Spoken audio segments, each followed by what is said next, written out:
সনাতন ধর্মের অনুসারীদের অন্যতম উৎসব সরস্বতী পূজা আজ। অর্চনা আচার বন্দনা করা হচ্ছে বিদ্যা ও সঙ্গীতের দেবী সরস্বতীর। দেশের বিভিন্ন মন্দির এবং শিক্ষা প্রতিষ্ঠানে পূজার আয়োজন হলেও সরস্বতী পূজার প্রধান কেন্দ্র হয়ে ওঠে ঢাকা বিশ্ববিদ্যালয়ের জগন্নাথ হল মাঠ।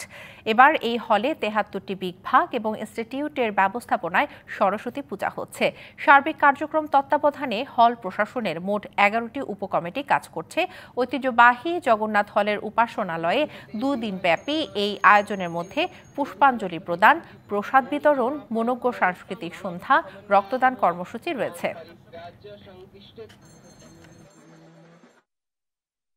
মা সরস্বতীর কাছে এটাই চাওয়া আমাদের, যে বিদ্যা বুদ্ধিতে যেন সবাই ভালো হয়, সবকিছু মিলিয়ে আর কি যেন ভালো থাকে। আমরা মা, তুমি সর্বক্ষেত্রে আমার সন্তানদের তুমি পাশে থাকো, পাশে দাঁড়াও, ওরা স্মরণ শক্তি দাও, বিদ্যা বুদ্ধি দাও, সমাজে মানুষের যেন মঙ্গল কামনা করতে পারি থাকে।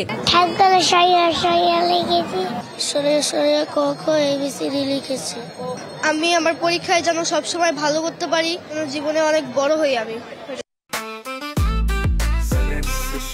জেনেক্সে শিফট করো, লাইফকে লিফট করো। সরস্বতী পূজার আরো বিস্তারিত তথ্য জানাতে ঢাকা বিশ্ববিদ্যালয়ের জগন্নাথ হল প্রাঙ্গণ থেকে যুক্ত হচ্ছেন সহকর্মী সুলতানা স্বর্ণা। আমরা কথা বলছি তার সাথে। স্বর্ণা, সরস্বতী পূজা উপলক্ষে সকাল থেকেই আপনি বিস্তারিত তথ্য আমাদের জানাচ্ছিলেন। সকাল গড়িয়ে এখন দুপুর হওয়ার পথে, এখন কি আনুষ্ঠানিকতা চলছে আমাদের জানাবেন।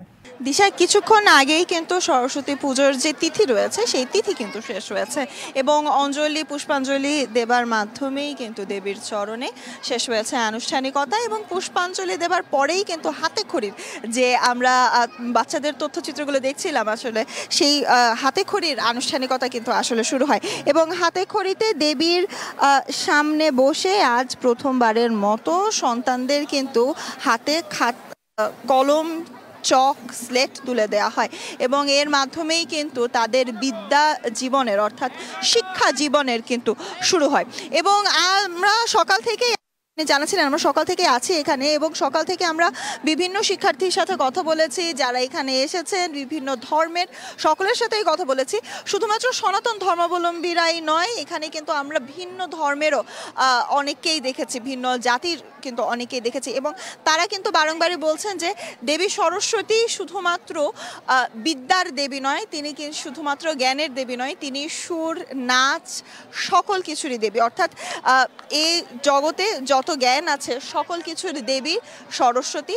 সেই সরস্বতীর সামনেই কিন্তু আজ এসেছেন সকলে এবং তারা কিন্তু বারংবারই প্রার্থনা করছেন তাদের আসছে যে জীবন, শিক্ষা যে জীবন, সেই শিক্ষা জীবনে যেন ভালো ফল পান, এমন প্রত্যাশা যেমন শিক্ষার্থীদের আমরা করতে দেখেছি, তার পাশাপাশি কিন্তু তাদের অভিভাবকদেরও আমরা দেখেছি এই কামনা করতে।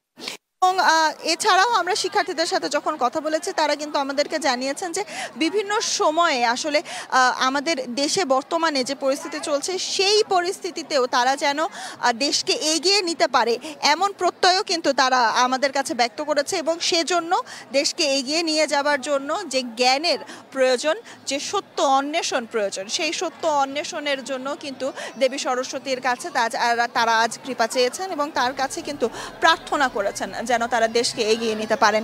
এবং এছাড়াও সকাল থেকে যে আনুষ্ঠানিকতা ছিল সেই সকল আনুষ্ঠানিকতা কিন্তু শেষ আজ। তারপরও সন্ধে পর্যন্ত কিন্তু সনাতন ধর্মাবলম্বীদের পাশাপাশি বিভিন্ন শিক্ষার্থীরা এখানে আসবেন এবং জগন্নাথ হল মাঠ প্রাঙ্গণে যেটি রয়েছে এই প্রাঙ্গণ কিন্তু তারা আজ মুখরিত রাখবেন। সন্ধ্যার পরে লেজার শো রয়েছে এবং বিভিন্ন আনুষ্ঠানিকতা কিন্তু তখনও রয়েছে এবং তখনও কিন্তু এইটি অঞ্জলি হবে বলে আমরা জানতে পেরেছি। দিশা, আসলে এই ছিল আমার কাছে জগন্নাথ হলমার্ট থেকে সবশেষ। স্বর্ণা জানাচ্ছিলেন দিনভর নানা আনুষ্ঠানিকতার কথা। ধন্যবাদ আপনাকে।